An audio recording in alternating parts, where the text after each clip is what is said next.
Sebuah benda bermassa 50 gram diikat dengan tali yang panjangnya 80 cm dan diputar horizontal sehingga bergerak melingkar beraturan. Jika dalam waktu 4 sekon terjadi 2 putaran, maka percepatan sentripetal benda tersebut adalah. Dari soal diketahui massa benda M sama dengan 50 gram, panjang tali R sama dengan 80 cm, kita ubah ke dalam meter menjadi 0,8 meter. Banyaknya waktu 4 sekon, banyaknya putaran N kecil 2 putaran. Yang ditanyakan adalah percepatan sentripetal atau AS. Sebelum menentukan percepatan sentripetal, kita tentukan dulu besar periode putaran benda. Periode sama dengan banyaknya waktu dibagi dengan banyaknya putaran. Kita masukkan nilai T kecil dan N kecil sehingga T sama dengan 4 sekon dibagi 2 dan besarnya periode sama dengan 2 sekon.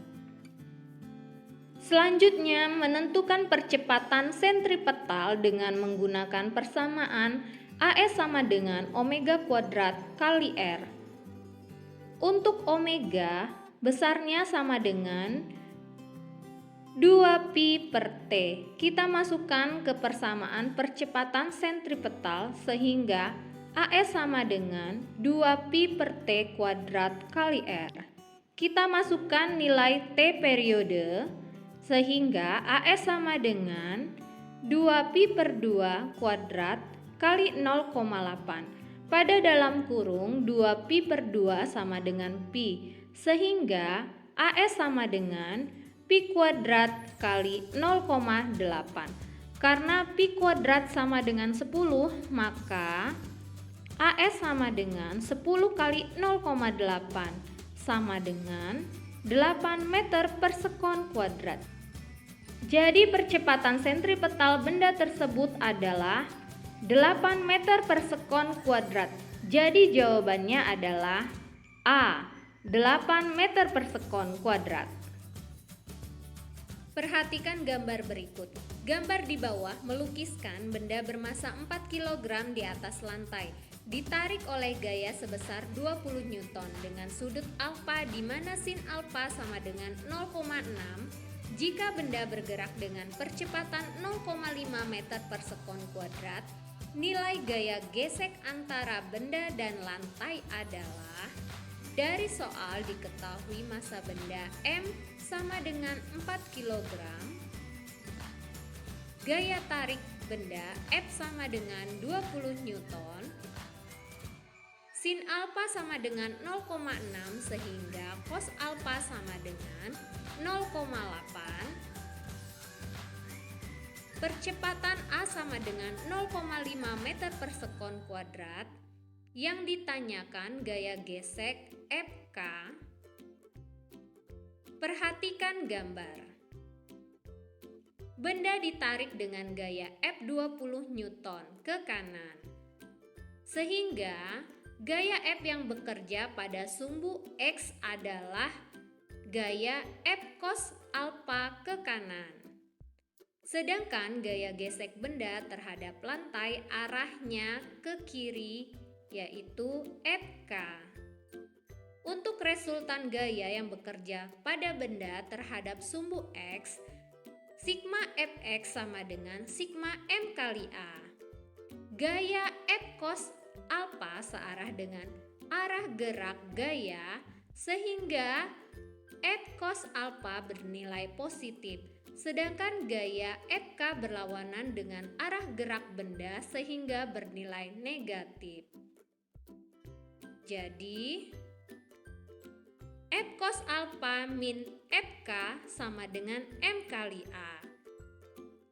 Selanjutnya kita masukkan nilai F, alfa, M, dan A. Karena sin alfa sama dengan 0,6 sehingga cos alfa sama dengan 0,8. Jadi 20 dikali 0,8 min Fk sama dengan 4 kali 0,5. 16 min FK sama dengan 2. FK kita pindah ruas ke ruas kanan sehingga 16 min 2 sama dengan FK. FK sama dengan 14 Newton. Jadi, nilai gaya gesek antara benda dan lantai adalah 14 Newton. Jawabannya adalah C, 14 Newton. Sebuah bola pada permainan softball bermasa 100 gram dilempar horizontal ke kiri dengan kelajuan 15 meter per sekon. Setelah dipukul, bola bergerak ke kanan dengan kelajuan 15 meter per sekon. Impuls yang diberikan oleh kayu pemukul pada bola adalah: dari soal diketahui massa bola M sama dengan 100 gram diubah ke dalam kilogram menjadi 0,1 kilogram. Kemudian kecepatan awal P1 ke kiri, maka P1 sama dengan min 15 meter per sekon. Setelah dipukul, bola bergerak ke kanan, jadi P2 sama dengan plus 15 meter per sekon. Yang ditanyakan adalah impuls I. Impuls adalah perubahan momentum sehingga I sama dengan delta P sama dengan M P2 min P1. Kita masukkan nilai M, P2 dan P1 sehingga I sama dengan 0,1 dikali 15 dikurang min 15.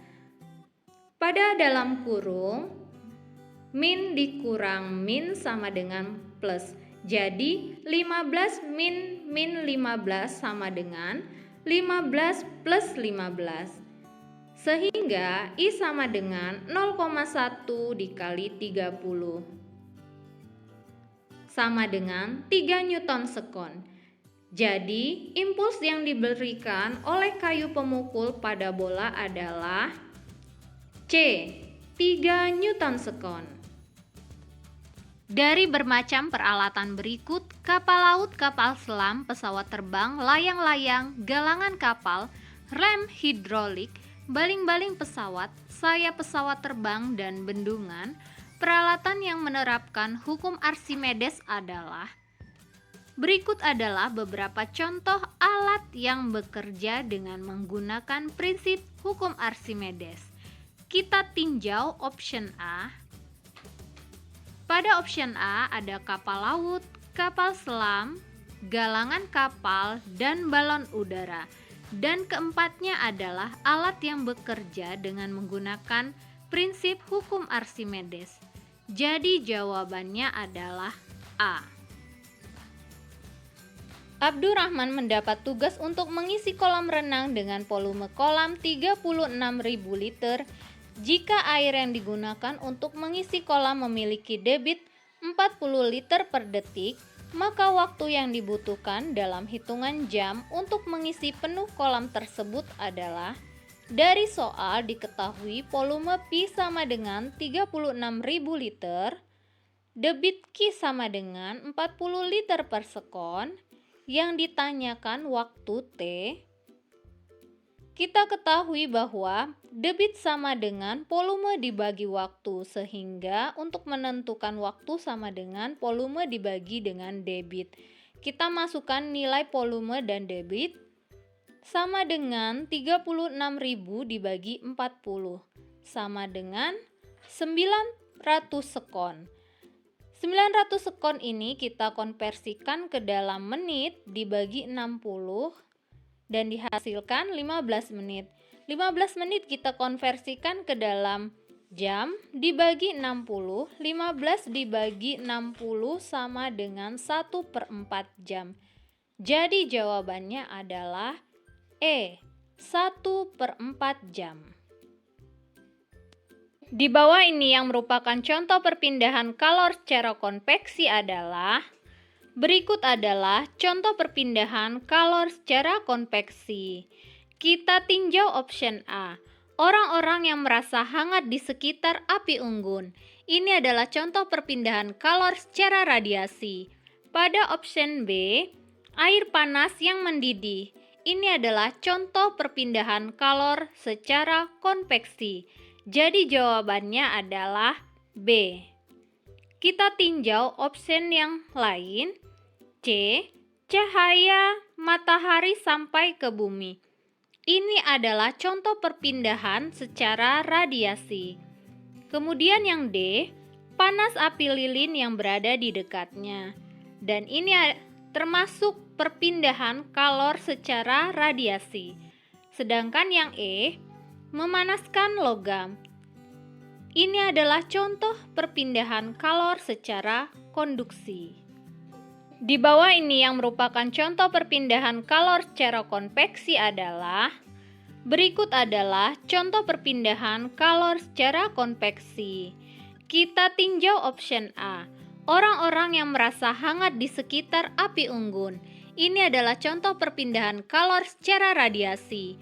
Pada option B, air panas yang mendidih. Ini adalah contoh perpindahan kalor secara konveksi.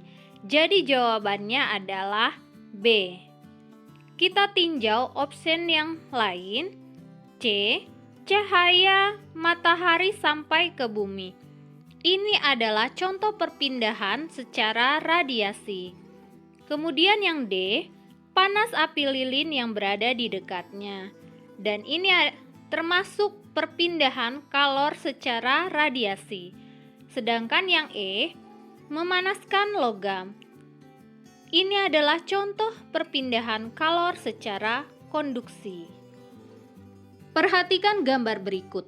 Bak penampung air, pada bagian dasar bak terdapat lubang. Letak jatuhnya air saat pertama mengenai tanah adalah, dari soal diketahui tinggi permukaan air terhadap lubang yaitu H1 tingginya 2 meter. Kemudian tinggi letaknya lubang terhadap permukaan tanah yaitu H2 sama dengan 8 meter. Yang ditanyakan adalah letak jatuhnya air saat pertama mengenai tanah yaitu X. Untuk menentukan letak jatuhnya air yaitu X, kita bisa menggunakan persamaan X sama dengan 2 akar H1 dikali H2. Kita masukkan nilai H1 dan H2, maka X sama dengan 2 akar 2 kali 8. 2 kali 8 sama dengan 16, maka X sama dengan 2 akar 16. Akar 16 sama dengan 4. Jadi 2 dikali 4 sama dengan 8 meter. Jadi letak jatuhnya air saat pertama mengenai tanah adalah A. 8 meter. Sebuah selinki menghasilkan gelombang longitudinal dengan jarak regangan dan rapatan berurutan 7,5 cm. Jika cepat rambat gelombang pada selinki sebesar 6 meter per sekon, maka frekuensi gelombangnya adalah. Perhatikan gambar sebuah selinki berikut. Gelombang pada selinki disebut juga gelombang longitudinal yang terdiri atas rapatan dan regangan. Untuk jarak satu rapatan ditambah satu regangan sama dengan satu gelombang atau 1 lambda. Pada soal jarak regangan dan rapatan berurutan 7,5 cm. Untuk jarak regangan dan rapatan yang berurutan ini sama dengan setengah lambda. Karena setengah lambda sama dengan 7,5 cm, maka 1 lambda sama dengan 7,5 cm dikali 2 sama dengan 15 cm atau 0,15 meter. Untuk kecepatan diketahui 6 meter per sekon. Yang ditanya adalah frekuensi atau F. Untuk mencari frekuensi, kita bisa menggunakan persamaan pi sama dengan lambda kali F. Maka F sama dengan pi per lambda. Kita masukkan nilai pi dan lambda. Pi sama dengan 6 meter per sekon dan lambda sama dengan 0,15 meter. Jadi pi per lambda sama dengan 6 dibagi 0,15 sama dengan 40 Hz. Jadi frekuensi gelombangnya adalah B, 40 Hz. Benda bermassa 6 kg dilempar vertikal ke atas dengan kecepatan awal 8 meter per sekon. Besarnya energi potensial di titik tertinggi yang dicapai benda adalah, dari soal diketahui massa benda M sama dengan 6 kg. Kecepatan awal benda P0 sama dengan 8 meter per sekon dan G sama dengan 10 meter per sekon kuadrat. Yang ditanyakan energi potensial di titik tertinggi. Pada titik tertinggi benda berhenti bergerak sehingga Pt sama dengan 0 meter per sekon. Kita tentukan dahulu posisi titik tertinggi benda yaitu H dengan menggunakan persamaan Pt kuadrat sama dengan P0 kuadrat min 2GH. Kita masukkan nilai Pt, P0, dan G sehingga 0 sama dengan 8 kuadrat min 2 kali 10 kali H sama dengan 0 sama dengan 64 min 20H. Kita pindah ruaskan min 20H ke ruas kiri sehingga 20H sama dengan 64 dan H sama dengan 64 dibagi 20. Sehingga H dihasilkan 3,2 meter. Selanjutnya kita menentukan energi potensial di titik tertinggi dengan menggunakan persamaan EP sama dengan MGH. Kita masukkan nilai MG dan H sama dengan 6 kali 10 kali 3,2 sama dengan 192 Joule. Jadi besarnya energi potensial di titik tertinggi yang dicapai benda adalah C, 192 Joule.